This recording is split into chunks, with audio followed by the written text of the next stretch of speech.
జగన్నాథస్వామి వారి యొక్క అవతార వైభవం గురించి శంకరాచార్యుల వారు ఒక అష్టకాన్ని చేశారు. అదే జగన్నాథాష్టకం. నిజానికి జగన్నాథుడు ఎవరో కాదు, సాక్షాత్తు శ్రీకృష్ణ భగవానుడే. శంకరాచార్యుల వారు ఎవరో కాదు, సాక్షాత్తు పరమశివుడే. శంభోర్మూర్తిశ్చరతి భువనే శంకరాచార్య రూప అంటారు.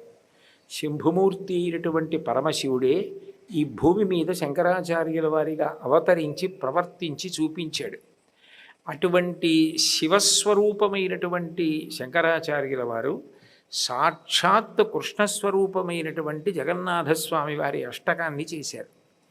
ఇందులో శివకేశవుల మధ్య ఏ భేదాన్ని ప్రదర్శించలేదు. విశేషించి మీరు జాగ్రత్తగా గమనిస్తే అసలు నిజానికి కృష్ణ పరమాత్మ యొక్క ప్రతిజ్ఞని నెరవేర్చడానికి ముందు పరిగెత్తిన వాడు ఎవరంటే శివుడు. ఎందుకనంటే శివుడు విష్ణువు అని రెండు ఉండవు కాబట్టి. భగవద్గీతలో భగవానుని యొక్క ప్రతిజ్ఞ ఏమిటి? యదా యదా హి ధర్మస్య గ్లానిర్భవతి భారత అభ్యుత్థానమధర్మస్య తదాత్మానం సృజామ్యహం అని. ఎప్పుడెప్పుడు అధర్మం పెచ్చుబీరిపోతుందో అప్పుడప్పుడు అధర్మాన్ని త్రుంచడానికి, ధర్మాన్ని నిలబెట్టడానికి నేను అవతారాన్ని స్వీకరిస్తానని చెప్పాడు. కలియుగంలో కలిపురుషుని యొక్క ఉద్ధతి చేత రాక్షసులు చేసేటటువంటి దమనకాండ ఎట్లా ఉంటుందో, పాపకృత్యములు ఎలా ఉంటాయో అటువంటి పాపకృత్యములు పెచ్చుమీరి జరుగుతున్నప్పుడు కలిపురుషుడు మనుష్యుల యొక్క మనస్సుల యందు స్థానం రూఢం చేసుకుని కూర్చుని వాళ్ళ భావాలని ప్రచోదనం చేసి పాపకార్యములు చేయిస్తున్నప్పుడు భగవంతుడు ఆయుధాలు పట్టుకుని వచ్చి సంహరించడం మొదలు పెడితే ఎన్ని కోట్ల మంది మనుష్యులను తెగటార్చాలి? అన్ని జీవులలోకి గొప్ప ప్రాణి ఎవరు అంటే మనుష్యుడు. అందుకే జంతువునాం నరజన్మ దుర్లభం అంటారు. అసలు జన్మలలో నరజన్మ లభించడం అంత కష్టం. ఎందుచేత అంటే నరజన్మ ద్వారానే మనిషి మోక్షమును పొందగలడు, పుణ్యకార్యములు చేసి దేవతా పదవులు పొందగలడు. నాకు శాస్త్రం అక్కర్లేదు, గురువు అక్కర్లేదు అని శ్రద్ధ విడిచిపెట్టి పాపకార్యములు ఆచరించి మళ్ళీ తిరియక్కుగా కొన్ని కోట్ల జన్మలు వెళ్ళిపోగలడు. 3 మార్గములలో వెళ్ళగలిగిన శక్తి ఉన్నవాడు మనుష్య ప్రాణి ఒక్కడే. అందుకే మనుష్య జన్మ లభించడం అంత కష్టం. అటువంటి మనుష్య జన్మ లభించిన తరువాత కలియుగంలో కలిపురుషుని యొక్క ప్రచోదనం చేత పాపకార్యములు ఆచరించడంలో ఉత్సాహం పొందేటటువంటి మనుష్యులందరినీ కూడా మీరు పాపం చేస్తున్నారని భగవంతుడు తెగటార్చడం మొదలుపెట్టాడు అనుకోండి, ఎవరు మిగులుతారు? అప్పుడు ఇంత గొప్ప మనుష్య ప్రాణికి సద్గతులు ఎట్లా కలుగుతాయి? అందుకే మనిషిని సంహరించడం కాదు, మనిషి మనసులో కూర్చుని ఉన్నటువంటి కలిపురుషుణ్ణి తరిమి కొట్టాలి. కలిపురుషుణ్ణి తరిమి కొట్టాలి అంటే భక్తి ప్రబోధం చెయ్యాలి, శాస్త్రము యొక్క ప్రమాణమును నిలబెట్టాలి. అందుకే పార్వతీ పరమేశ్వర సమాగమ స్వరూపమై ఆదిశక్తి స్వరూపిడి అయినటువంటి పార్వతీదేవి శక్తి స్వరూపం కాబట్టి సమస్త కదలికలకు ఆమె ఆధారం. పార్వతీదేవి స్వరూపంగా యావత్ భారతదేశం పాదచారి అయి నిరంతరం పర్యటించారు. 32 సంవత్సరాల వయస్సులో అన్ని స్తోత్రాలు రచన చేశారు, ప్రస్థానత్రయానికి భాష్యం ఇచ్చారు, ఎన్నో చోట్ల కుంభాభిషేకాలు చేశారు. తేజస్సు పెరిగిపోయి ప్రజలు దర్శించలేకపోతున్నటువంటి దేవతామూర్తుల యొక్క తేజస్సుని తగ్గించేటటువంటి ప్రయత్నం చేశారు. శంకరాచార్యుల వారు చెయ్యనటువంటి ప్రయోగం లేదు, శంకరాచార్యుల వారు సాధించినటువంటి విజయం లేదు. యథార్థం చెప్పాలి అంటే శంకరాచార్యుల వారి అవతారం లేకపోతే, వేదము ప్రమాణముగా నిలబడకపోయి ఉంటే ఇవాళ మనం చేసుకుంటున్న శ్రీరామనవమి, శ్రీకృష్ణాష్టమి, మహాశివరాత్రి ఇట్లాంటి తిథులు చేసుకునే అవకాశం కూడా లేదు. వేదము యొక్క ప్రమాణమే తిరస్కరింపబడిన నాడు, వేదము యొక్క ప్రమాణమే పోయిన నాడు ఇక వైదికమైన కార్యములు ఎట్లా నిలబడతాయి? ఆ రోజులలో వేద ప్రమాణాన్ని నిలబెట్టి అందరి యందు శ్రద్ధ పెంచి వేదో నిత్యమధీయతాం తదుదితం కర్మస్వనుష్ఠీయతాం అని ప్రబోధం చేసి ప్రతిరోజు వేదమును చదువుకోండి, వేదమును ప్రమాణంగా స్వీకరించండి, స్వీకరించి తద్వారా అందరూ కూడా వైదిక కర్మలు చెయ్యండి అని చెప్పి ప్రోత్సహించి ధర్మానుష్ఠానం చేయించినటువంటి శంకర భగవత్పాదాచార్యుల వారు మనుష్యుల యొక్క మనసులలో ఉన్నటువంటి కలిపురుషుణ్ణి తరిమి కొట్టారు. అంటే నిజానికి కృష్ణ భగవానుడు భగవద్గీతలో చేసినటువంటి శపథం ఏదుందో అది ఈ కలియుగంలో కత్తి పట్టుకుని, ధనస్సు పట్టుకుని, బాణములు పట్టుకుని సంహార ప్రక్రియ ద్వారా సాధించడం చేత కావడం చాలా కష్టమైనప్పుడు పరమశివుడు శంకరాచార్యుల వారిగా వచ్చి గంగానదియే మన ఇంటి ముందుకొచ్చినట్టు ఆయనే సన్యాసాశ్రమ స్వీకారం చేసి ఆసేతు హిమాచల పర్యంతం పర్యటించి ప్రతి వారికి కూడా ధర్మ ప్రబోధం చేసి కాలంలో ఎంత కాలమైనప్పటికీ కూడా చిరిగిపోనటువంటి తరిగిపోనటువంటి గొప్ప ఆర్ష వాంగ్మయాన్ని సంపదగా మనకు అందించి ఆయన ధర్మ ప్రమాణాన్ని వేద ప్రమాణాన్ని నిలబెట్టి ఉద్ధరించారు. కాబట్టి విష్ణువు చేసిన ప్రతిజ్ఞ నెరవేరడానికి కారకులు ఎవరయ్యారు అంటే శివుడయ్యాడు. కారణమేమి అంటే విష్ణు ఒకడు శివుడు ఒకడు అనుకోండి, విష్ణువు చేసిన ప్రతిజ్ఞ విష్ణువు నెరవేర్చుకుంటాడు, నాకెందుకని శివుడు కూర్చోవాలి. అలా రెండు పదార్థములు ఉండే అవకాశం లేదు. ఒకే పదార్థం శివుడిగా విష్ణువుగా ప్రకాశిస్తూ ఉంటుంది. ఏకస్త్వమేవ బహుధా భవభాసి లోకే నిశంకధీర్ వృషభకేతన మలినాథ శ్రీభ్రామరీ ప్రియ సుఖాశ్రయ లోకనాథ శ్రీమల్లికార్జున విభో తవ సుప్రభాతం అంటారు మల్లికార్జున సుప్రభాతంలో. ఆ ఉన్న ఒక్క పరమాత్మయే అనేక రూపములలో ప్రకాశిస్తూ ఉంటాడు. అటువంటి శంకరాచార్యుల వారు ఎప్పుడూ కూడా పరబ్రహ్మమునందు భేదభావాన్ని పాటించలేదు, ప్రచారం చెయ్యలేదు. ఉన్నది ఒక్కటే పరబ్రహ్మమన్న శాస్త్రీయమైన సిద్ధాంతమునకు కట్టుబడిన మహాపురుషులు శంకర భగవత్పాదులు. అటువంటి శంకర భగవత్పాదులు శివుడి మీద స్తోత్రాలు చేశారు, అదే పరబ్రహ్మమును పరదేవతగా కీర్తించారు, అదే పరబ్రహ్మాన్ని విష్ణుస్వరూపంగా కీర్తించారు. యథార్థంగా చెప్పాలి అంటే శంకరాచార్యుల వారు సన్యాసాశ్రమ స్వీకారం చెయ్యక ముందే బ్రహ్మచారిగా ఉన్నప్పుడే చేసిన మొట్టమొదటి స్తోత్రం మహాలక్ష్మిని ఉద్దేశించి చేసిన స్తోత్రం, కనకధారా స్తోత్రం చేశారు. అటువంటి శంకరాచార్యుల వారు ఎప్పుడైనా ఏదైనా ఒక విషయం మీద మాట్లాడారు అంటే అది సమగ్రంగా పరిపూర్ణంగా ఏ విధమైనటువంటి అయోమయానికి ఇక అవకాశం లేని రీతిలో ఉంటుంది. అటువంటి అద్భుతమైన జగద్గురువులు అవతారమైన శంకరాచార్యుల వారు మనందరికీ అందించినటువంటి గొప్ప అష్టకం జగన్నాథాష్టకం. ఈ జగన్నాథాష్టకం పురుషోత్తమ పురి అంటారు. ఇవాళ మనం పూరి పూరి అంటున్నాం, అసలు అది పురుషోత్తమ పురి. పురుషోత్తమ అన్న శబ్దం సాధారణంగా పరబ్రహ్మం విష్ణువుగా ప్రకాశిస్తున్నప్పుడు అన్వయం అవుతుంది. పురుషోత్తమ పురి అంటే శ్రీమన్నారాయణుడి యొక్క వైభవము ప్రకాశించేటటువంటి పట్టణం. అటువంటి పురుషోత్తమ పురి యందు వెలసి ఉన్నటువంటి జగన్నాథస్వామి వారి మీద చేసినటువంటి అష్టకమే జగన్నాథాష్టకం. జగన్నాథుడు అన్న పేరుకి అర్థం ఏమిటంటే జగత్తుకంతటికీ నాథుడు. జగత్ అంటే జాయతే గచ్చతే ఇది జగత్, వచ్చి వెళ్ళిపోయేదేదో దానిని అంతటినీ జగత్ అని పిలుస్తారు. చూడండి, ఓ కొబ్బరి చెట్టు ఉంది, ఇత పూర్వం ఉండదు, ఏదో ఒక 2-3 సంవత్సరాల క్రితం ఆ కొబ్బరి మొక్క పుడుతుంది, ఆ తర్వాత అది పెరిగి పెద్దదై చెట్టు అవుతుంది, కొన్నాళ్ళు ఉంటుంది, ఆ తర్వాత ఆ కొబ్బరి చెట్టు నశించిపోతుంది. వచ్చి వెళ్ళిపోయే స్వభావమే తప్ప శాశ్వతముగా ఉండనిదేదో దానిని జగత్ అని పిలుస్తారు. ఆ జగత్తుకి ఆధారమైన వాడెవరో ఆయన పరబ్రహ్మము. పరబ్రహ్మము లేకుండా జగత్తు ఉండదు, జగత్తు లేకపోయినా పరబ్రహ్మం ఉంటుంది. బంగారము లేకుండా ఆభరణములు ఉండవు, ఆభరణములు చేయించుకోకపోయినా బంగారం మాత్రం ముద్దగా ఉంటుంది. పరబ్రహ్మము లేకుండా జగత్తు ఉండదు, కానీ జగత్తు లేకుండా పరబ్రహ్మము ఉంటుంది. అందుకే భాగవతంలో లోకంబులు లోకేశులు లోకస్తులు తెగిన తుది అలోకంబకు పెంచీకటి కావల యవ్వండే కాకృతి వెలుగు అతనిని సేవింతునంటారు. అటువంటి పరబ్రహ్మమే ఈ జగత్తుకంతటికీ నాథుడు, ఆయనే జగన్నాథుడు. అటువంటి జగన్నాథుడు వీరెవ్వరో కాదు, సాక్షాత్ శ్రీకృష్ణ పరమాత్మయే. ద్వాపర యుగంలో అవతార పరిసమాప్తి చేసినప్పటికీ కలియుగంలో అదే కృష్ణ భగవానుడు జగన్నాథ స్వరూపంగా ప్రకాశిస్తున్నాడు లోకంలో. ఆ విషయాన్ని నిష్కర్షగా నిర్ద్వందంగా జగన్నాథాష్టకము అన్న పేరుతో జగన్నాథుడు ఎవరో కాదు శ్రీకృష్ణ భగవానుడే అని విస్పష్టంగా ప్రకటన చేసి చెప్పినటువంటి అష్టకం జగన్నాథాష్టకం. మనకి ఈ జగత్తునంతటినీ పరిపాలన చేయడం కోసం ఈ భూమికంతటికీ పూజామందిరం లాంటిది కాబట్టి భారతదేశంలో 4 చెరగులా కూడా విష్ణు భగవానుడి యొక్క క్షేత్రములు ఉంటాయి.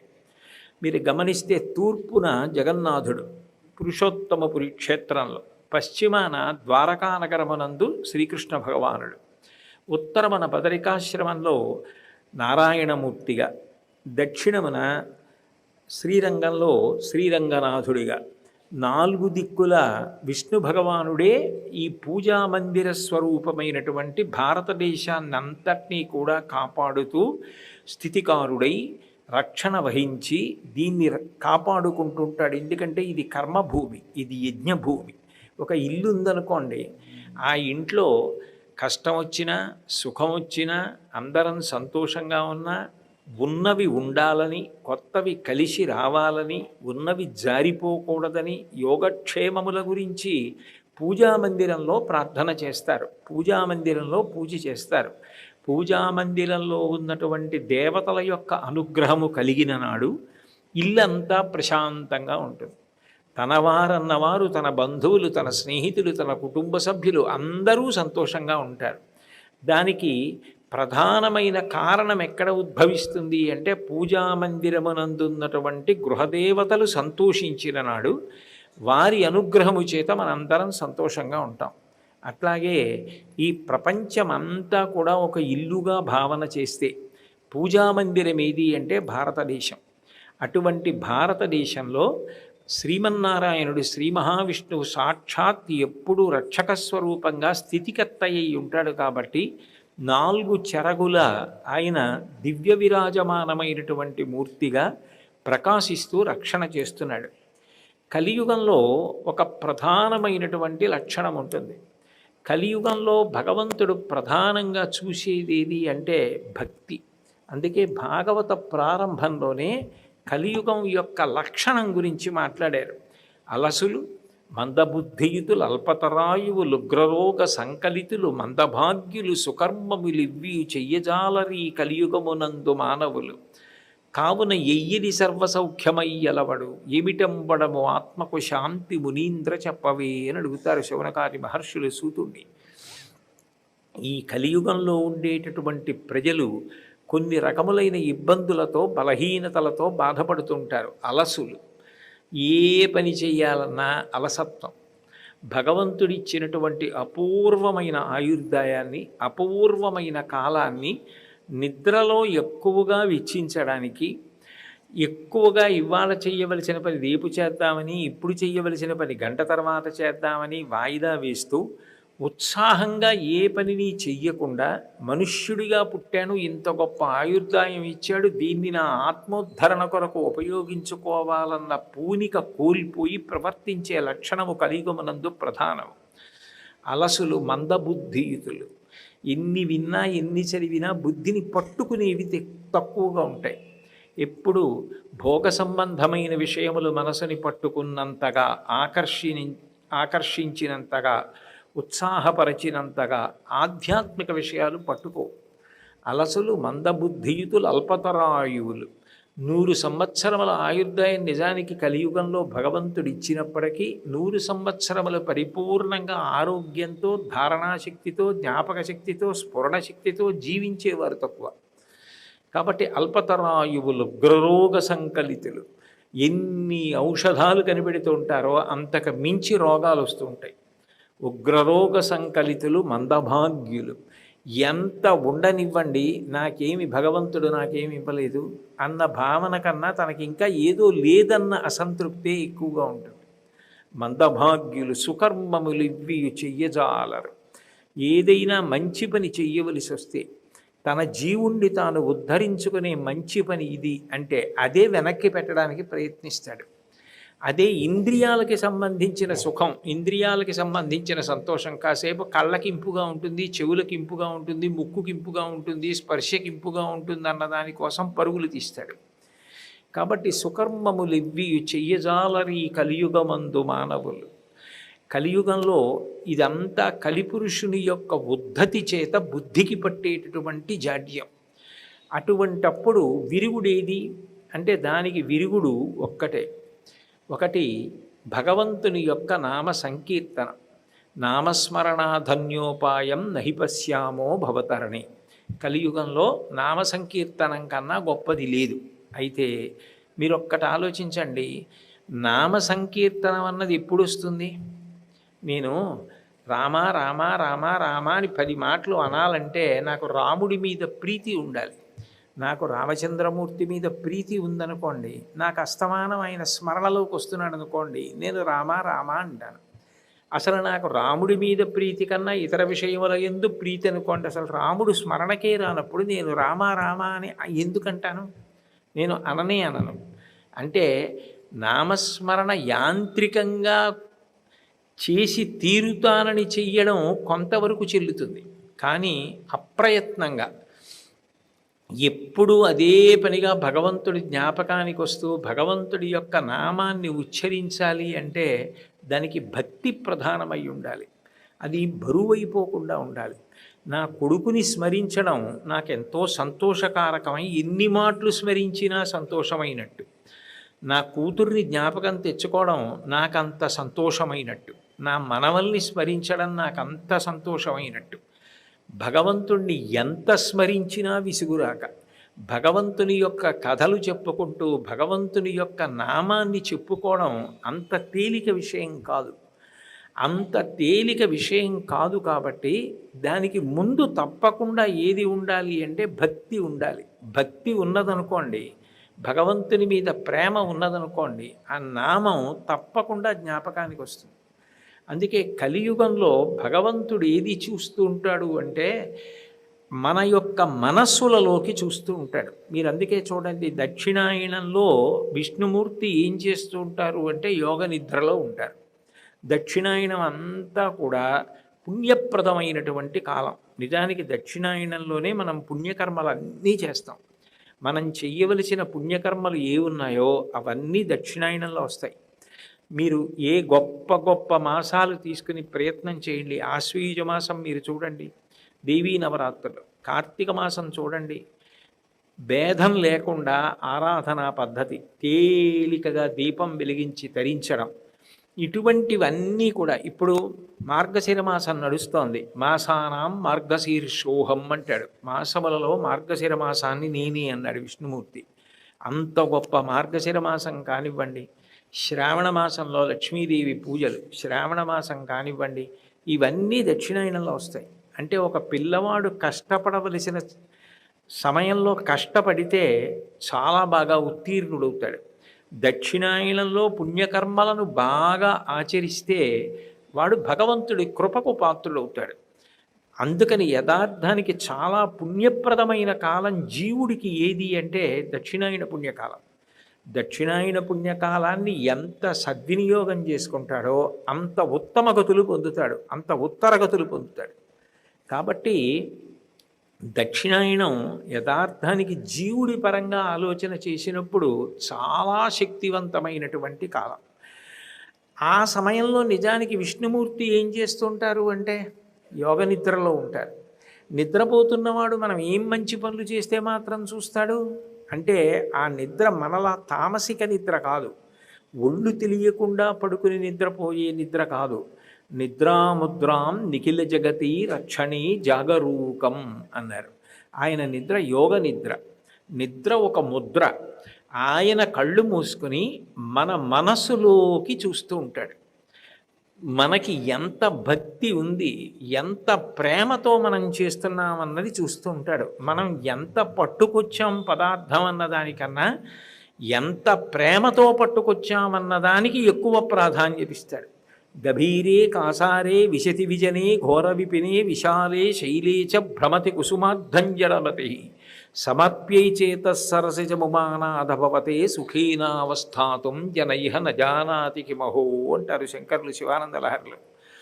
మనం ఏం పట్టుకొచ్చామన్న దానికన్నా మన మనసు ఆయన దగ్గర ఎంత పెట్టాం, ఎంత ప్రేమతో ఆయన గురించి ఆలోచిస్తున్నామన్న దానికే భగవంతుడు పెద్దపీట వేస్తాడు.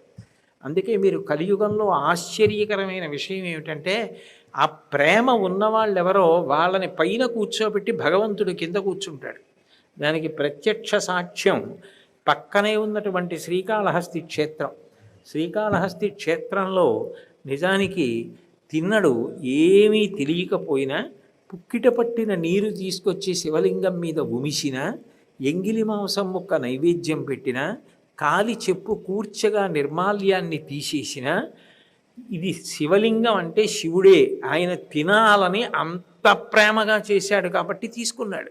మార్గావర్తిత పాదుకా పశుపతే రంగస్య కూర్చాయతే గండూషాంబు నిషేచనం పురరిపోర్ దివ్యాభిషేకాయతే కించిత్ భక్షిత మాంసశేష కబళం నవ్యోపహారాయతే భక్తి కిం నకరోత్యహో వనచరో భక్త్యావతంసాయకే అంటారు.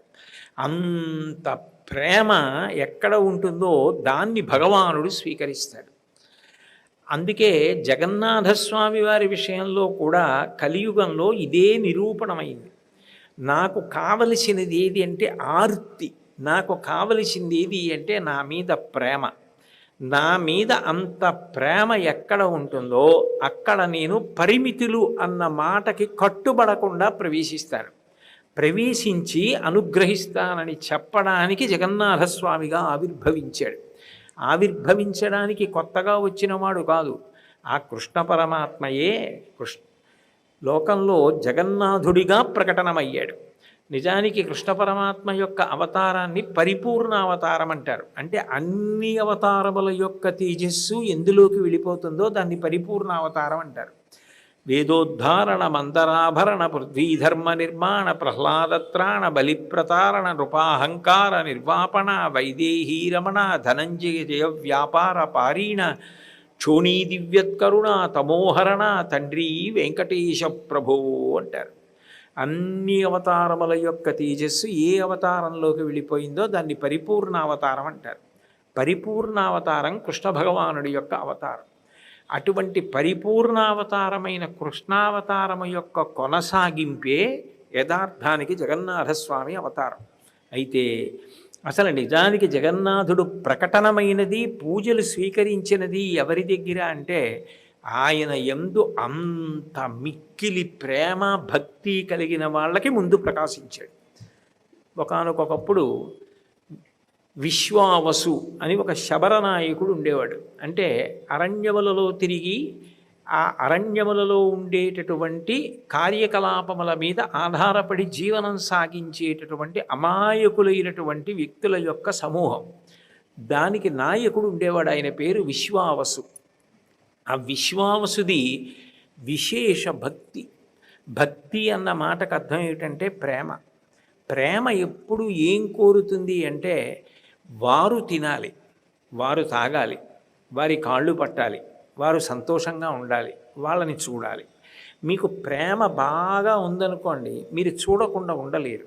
అందుకే శుద్ధమైన ప్రేమ ఎక్కడుంటుందో అది కేవలము ఒక అవసరం తీరడాన్ని కాదు కోరేది, మనిషిని కోరుతుంది. అది మీరు చూడండి, చంటి పిల్ల ఉందనుకోండి, యువతల మేడ మీద మేనత్త ఆ పిల్లని ఎత్తుకుని ఏదో గోరు ముద్దలు పెడుతోందనుకోండి, వాడు తినకుండా అమ్మ కావాలని ఏడుస్తున్నాడు. ఎదురుగుండా ఉన్న మేడ మీద అమ్మ పేరంటానికి వెళ్ళింది. అదిగోరా మీ అమ్మ అక్కడే ఉంది, పేరంటంలో ఉంది, పిలిస్తే పలుకుతుంది అమ్మ అని, ఏడవకో అన్నం తిను అంది అత్త. వాడు తినడం, వాడు ఆ అమ్మ కావాలంటాడు. వాడికి అన్నం కాదు కావలసింది, అంత ఆకలిస్తున్నా వాడికి ఏం కావాలంటే అమ్మని చూడాలి, అమ్మ ఎత్తుకోవాలి, అమ్మ స్పర్శ తగలాలి, అమ్మ పెట్టిన అన్నం వాడు తినాలి. వీడి ఏడుపు తట్టుకోలేక అమ్మ పరిగెత్తుకొస్తుంది. ఎందుకురా అంత ఏడుస్తున్నామని పిల్లాడిని ఎత్తుకుంటుంది. వెంటనే వాడు ఏడుపు మానేసి 4 విక్కిళ్ళు విక్కేసి అప్పుడు అమ్మ పెట్టిన గోరుముద్దలు పెద్ద పెద్ద నవ్వులు నవ్వుతూ తినేస్తాడు. అంటే ఎక్కడ ప్రేమ ఉందో అక్కడ ఆకలి తీరడానికి అన్నం అదిగో అమ్మ అంటే అమ్మని చూడడం కుదరదు. ఆ వయసులో పరిపూర్ణమైన ప్రేమ తప్ప ఇంకొకటి ఉండదు ఆ పసితనంలో. బట్ అమ్మని కోరుకుంటాడు, అమ్మని చూడాలి, అమ్మ ముట్టుకోవాలి, అమ్మ ఎత్తుకోవాలి, అప్పుడే నేను తింటానంటాడు. భగవంతుడికి కావలసినది ఆ పసితనం, ఆ ప్రేమ.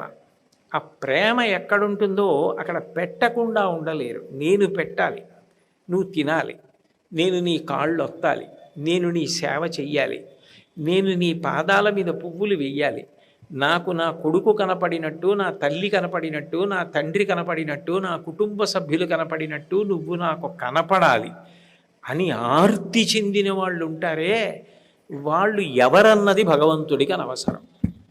వాడు చదువుకున్నవాడా, డబ్బున్నవాడా, విద్వాంసుడా, ఇవన్నీ ఈశ్వరుడు చూడడు. వటుర్వా గేహీవా యతిరపి జటీవా తదితరో నరోవా యక్కశ్చిద్ భవతు భవ కింతేన భవతి యదీయం హృత్పద్మం యది భవదధీనం పశుపతేః తదీయస్త్వం శంభో భవసి భవ భారంచ వహసి. అది ఎవరు ఈశ్వరుడికి అక్కర్లేదు. నరుడా, దేవత, పర్వతమా, పురుగా, పక్ష, ఇవన్నీ ఆయన చూడడం. భద్రాచలం పర్వతం అయితేనే సాక్షాత్కరించాడు. ఏనుగు, పాము, సాలెపురుగు ఆయన్ని ఆరాధించే భక్తితో.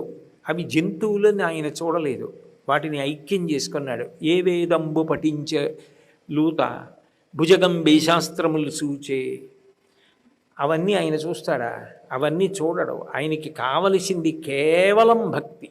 అందుకే ఆయన మొట్టమొదట శ్రీకృష్ణ పరమాత్మ యొక్క అవతార కొనసాగింపుగా, ఎందుకనంటే శంకర భగవత్పాదులు సాక్షాత్తు కృష్ణుడే జగన్నాథుడని నిర్ధారించి మాట్లాడారు కనుక, అవతారము యొక్క కొనసాగింపుగా మొట్టమొదట ప్రకటనమైనది ఎవరికి అంటే ఒక శబర అధిపతి అయినటువంటి విశ్వావసు అనబడేటటువంటి వ్యక్తికి ఆయన దర్శనమిచ్చాడు.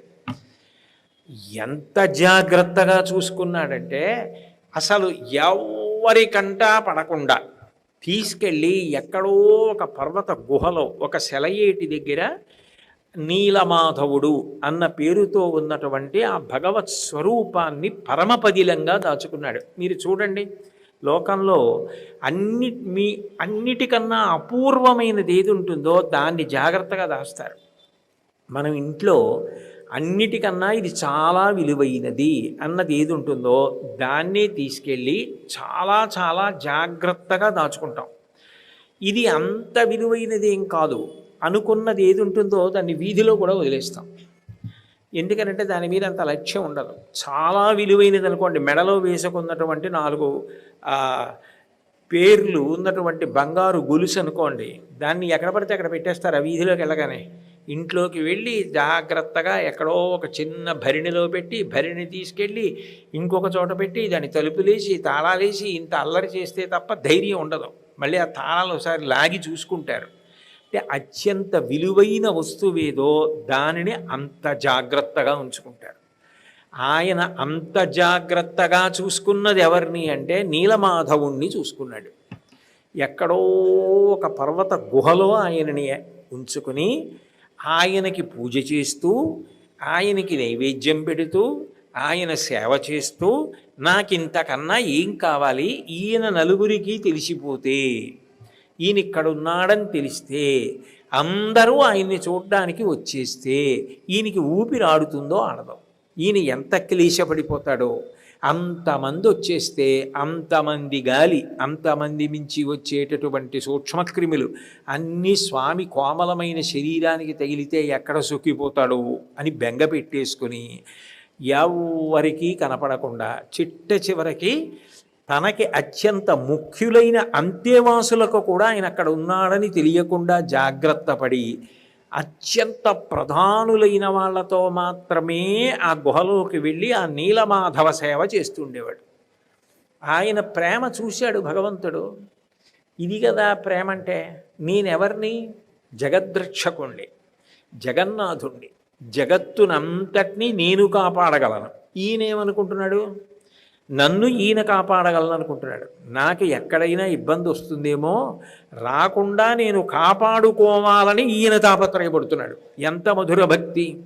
కృష్ణావతారంలో పూతనా సంహారం జరిగిపోయిన తర్వాత పూతన శరీరం మీద కృష్ణుడు ఆడుకుంటుంటే కృష్ణుడికి ఏ ఆపద వచ్చిందో అని గోపికలు వచ్చి దృష్టి తీసినట్టు ఎక్కడ నీలమాధవుడికి ఇబ్బంది వస్తుందో అని ఆ శబరప్రభు అయినటువంటి ఆ విశ్వావసు అంత జాగ్రత్తగా కాపాడుకుంటూ ఉండేవాడు. అదే సమయంలో మాళవ దేశాన్ని అంతటినీ కూడా పరిపాలిస్తున్నటువంటి భూపతి ఇంద్రజ్యుమ్నుడు అన్న ప్రభువు విశాల హృదయం కలిగినవాడు, చాలా భక్తి కలిగినవాడు. కానీ ఆయనకి కూడా మనసులో భగవంతుణ్ణి సాకారంగా కరచరణాదులతో కదులుతుండగా చూడాలని కోరిక.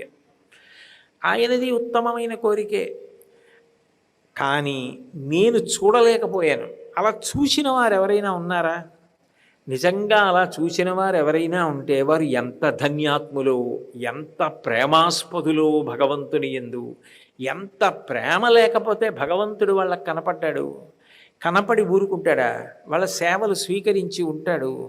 కాబట్టి అట్లాంటి వాళ్ళు ఉంటే వాళ్ళు నిజానికి సత్కరింపబడవలసిన వాళ్ళు, వాళ్ళని నేను సత్కరించాలి అని భగవంతుణ్ణి ప్రత్యక్షంగా చూసిన వాళ్ళు ఎవరైనా రాజ్యమునందు ఉన్నారా? ఉంటే సత్కరిస్తానని ప్రకటన చేశాడు. ఎవ్వరూ ముందుకు రాలేదు. ఆయనకి తనివి తీరలేదు. ఎవరో ఉంటారు, ఉండకపోవడం ఉండదు. ఇంతమంది ప్రజలలో పరమ భాగవతోత్తముడైన వాడు, భగవంతుని సేవిస్తున్నవాడు, భగవంతుని ప్రత్యక్షంగా రోజు చూస్తున్నవాడు ఒకడు ఉంటాడు. ఆయనెవరో నాకు తెలియాలి. ఆయనెవరో నాకు తెలిస్తే నేను ఆయన పాదములు పట్టుకుంటే ఆయన నాకు భగవంతుడిని కూడా చూపించగలడు. ఎందుకంటే ఆయన మాట భగవంతుడు వింటాడు కాబట్టి అటువంటి వ్యక్తి ఎవరో పట్టుకొని తీసుకొచ్చి నా చేత సత్కారము పొందేటట్టు, ఆయన దర్శనము ద్వారా నేను భగవద్ దర్శనం పొందేటట్టు నాకు నువ్వు ఉపకారం చేసి పెట్టమని తన దగ్గర ఉన్నటువంటి మంత్రి, చాలా చతురుడు, తెలివైనవాడు, బాగా చదువుకున్నటువంటి వాడు, మంత్రాంగము తెలిసి ఉన్నటువంటి వాడు, బుద్ధిక కుశలత కలిగిన వాడు, మేధావి, విద్యాపతి అనబడేటటువంటి మంత్రిని పిలిచి ఆ కర్తవ్యాన్ని అప్పచెప్పాడు. ఆయన రాజ్యమంతటా మారువేషంలో తిరుగుతున్నాడు. నిజంగా అలా భగవంతుణ్ణి దర్శనం చేసినవాడు, ఏదో ఒకసారి దర్శనం చేశాను అయిపోయింది అని ఊరుకోరు కదా. నిజంగా అంత ప్రేమ ఉన్నవాడు నిరంతర దర్శనాన్ని కోరుతాడు. నిరంతర దర్శనాన్ని కోరినవాడు చూస్తూ ఊరుకోడు కదా, భగవంతుణ్ణి సేవిస్తాడు. అట్లా ఉన్నవాడు ఎవరు అని ఆయన అనుషంగికంగా ఇవన్నీ ఆలోచన చేసి అటువంటి ప్రదేశం కానీ అట్లా సేవిస్తున్నవాడు కానీ ఎవరైనా ఉన్నాడా అని వెతుకుతున్నాడు. వెతకగా ఆయనకి విశ్వావసు యొక్క ఉనికి తెలిసింది.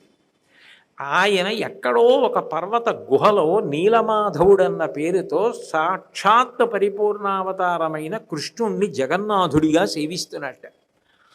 కాబట్టి నేను ఆయన్ని పట్టుకోవాలని వెళ్ళాడు.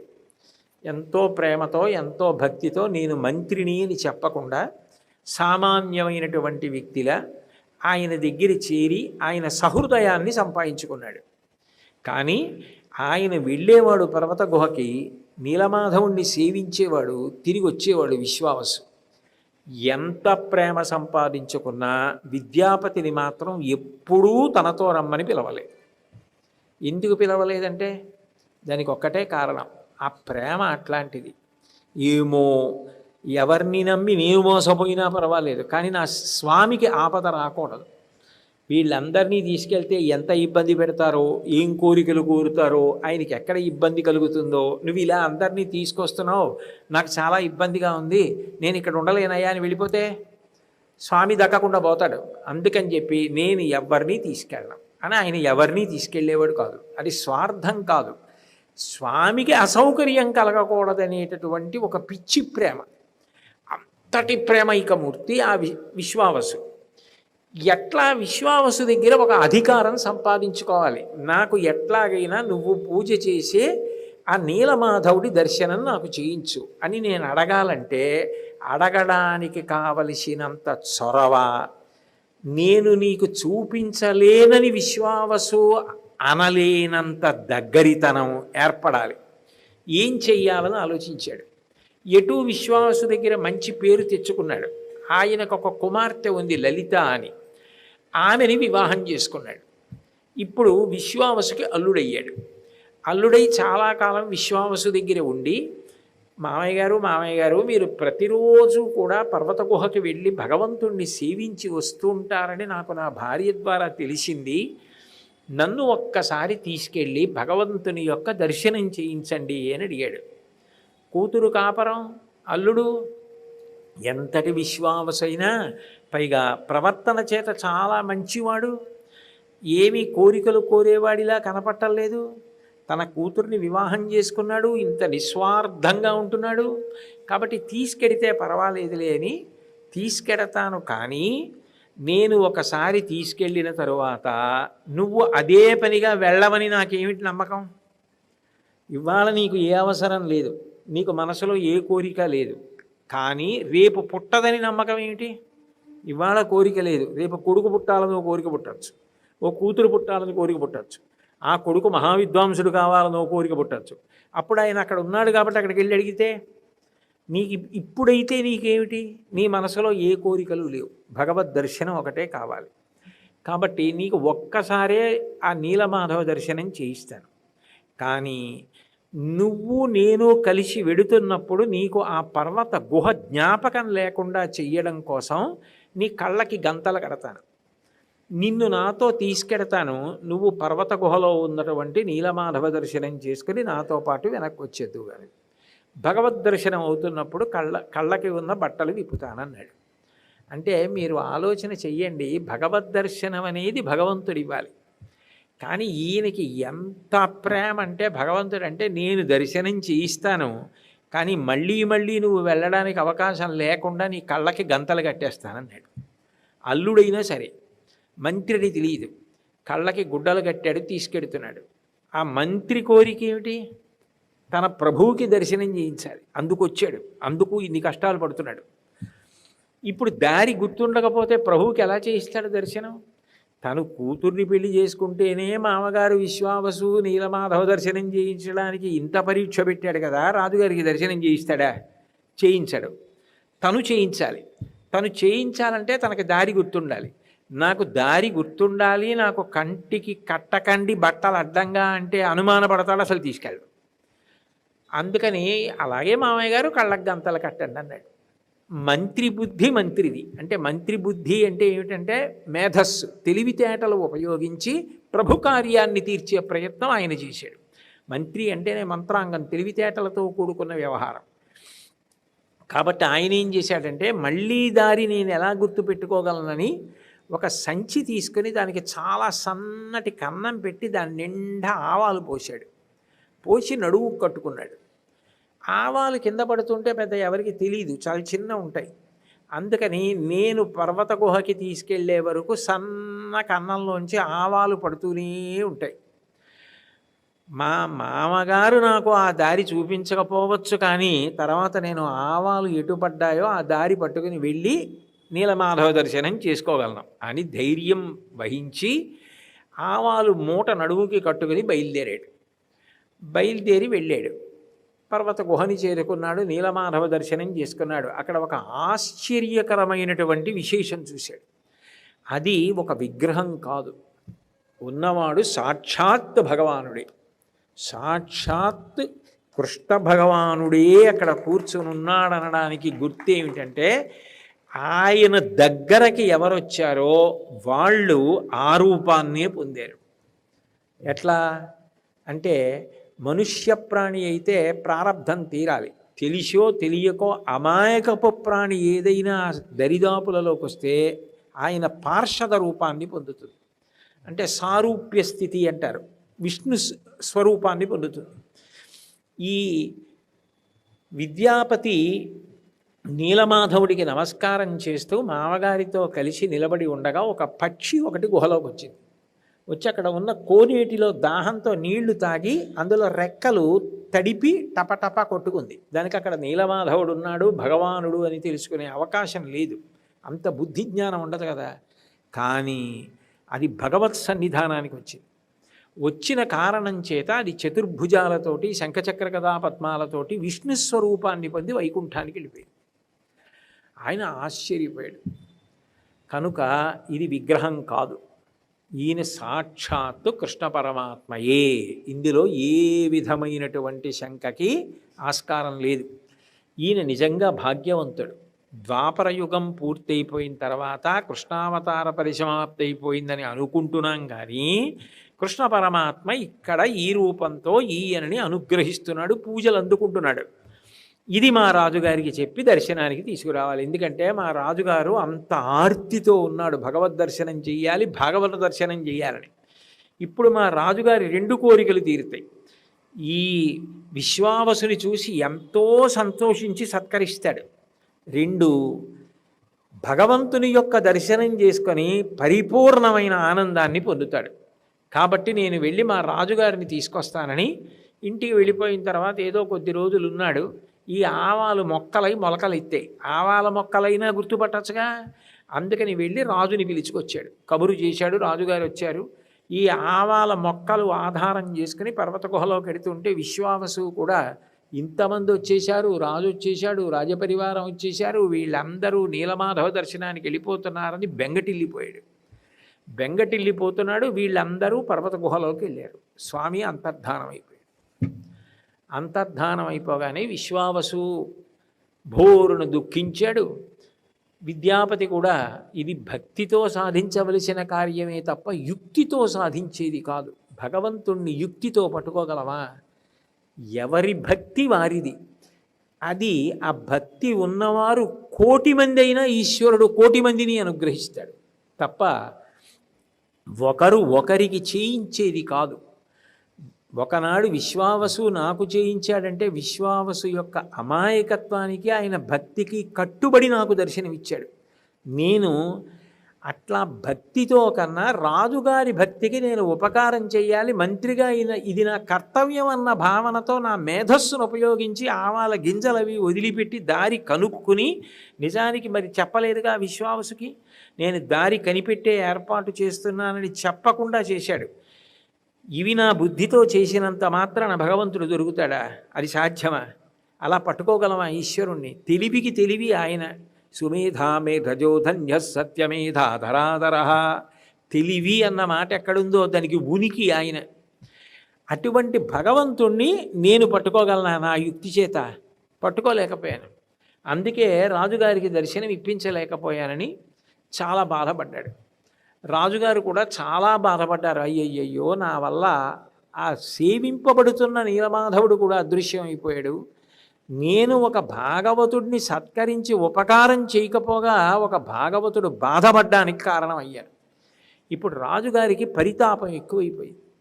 1, భగవద్ దర్శనం చేయలేదు జీవితంలో. 2, ఒక అమాయకుడు అంత భక్తితో ఆరాధన చేస్తున్న భగవంతుణ్ణి దర్శనం చెయ్యడానికి ప్రయత్నించి అందులో మానవ సహజమైన మేధస్సు ఉన్నది కాబట్టి ఈశ్వరుణ్ణి దర్శించలేక ఆయన అంతర్ధానం అయిపోవడానికి కారణమైంది. ఆ మంత్రిని పంపింది నేనే కాబట్టి నాకు కూడా ఇందులో పాత్ర ఉందని ఆయన చాలా పశ్చాత్తాపం చెంది ఆక్రోశించాడు భగవంతుడి కోసం. నా వల్ల ఇంత అపరాధం జరిగింది, నాకు దర్శనమివ్వవా? ఆ విశ్వావసును అనుగ్రహించవా? నువ్వు మళ్ళీ రావా? మాకు కనపడవా అని. అప్పుడు భగవానుడు స్వప్నమునందు సాక్షాత్కరించాడు. మంగళాశాసనపరై మదాచార్య పురోగమై సర్వైశ్చ పూర్వైరాచార్యై సత్కృతాయాస్తు మంగళం. మంగళం కోసలేంద్రాయ మహనీయ గుణాత్మనే చక్రవర్తి తనూజాయ సర్వభౌమాయ మంగళం.